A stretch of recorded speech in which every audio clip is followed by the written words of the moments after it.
Nobody has ever touched a tennis racket prior to me in my family, so there was no tradition, no heritage of that sport. When I was 4 years old, to have 3 tennis courts being built just in front of the restaurant that my parents were owning. From when I was 4 to 7, I was mostly involved in school tennis with kids and just playing around the court, being in the big groups of children. It was a play, it was a game, it was fun.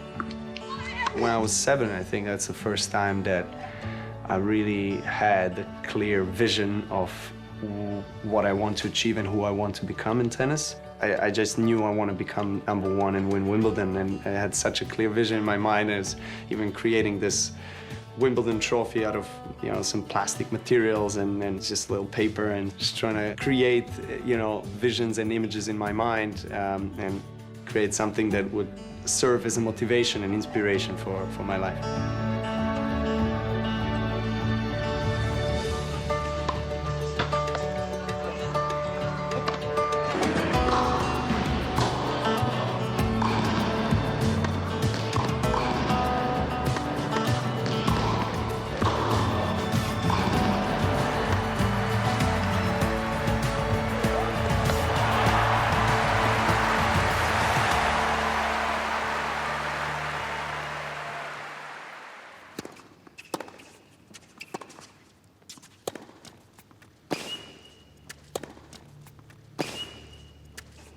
I've experienced, prior to 2010 Australian Open, many struggles on the court, respiratory problems, inability to cope with the heat, endurance issues. Even though I was training hard, I was feeling that I'm losing that kind of fuel in my tank. I was feeling weaker, and then all of a sudden the vision it became different. I didn't see the court as wide as it was at the beginning of the match, and I had blurred vision. I couldn't catch breath after each point was finished, and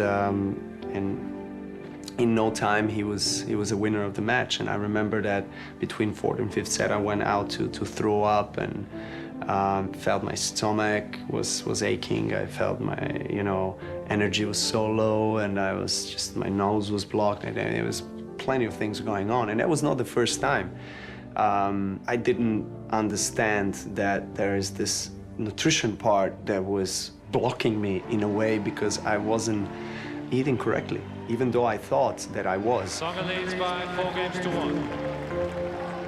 Coming from the culture where we're based a lot on the gluten, which is in the wheat, and we have bakeries in each corner, so I had breads and different bread baskets each day, even eating pizza, and I would have a little bread on the side. That's how integrated that kind of culture of eating was in our region. And also a lot of meat and sugar, refined sugar. I didn't know that would cause, all of these things would cause that kind of, a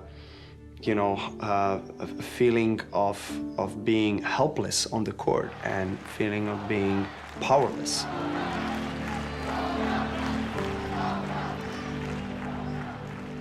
So then I met Dr. Igor Cetojevic, and he has actually watched that match in Australian Open earlier that year, and he felt the need to get in touch with me and to help me out.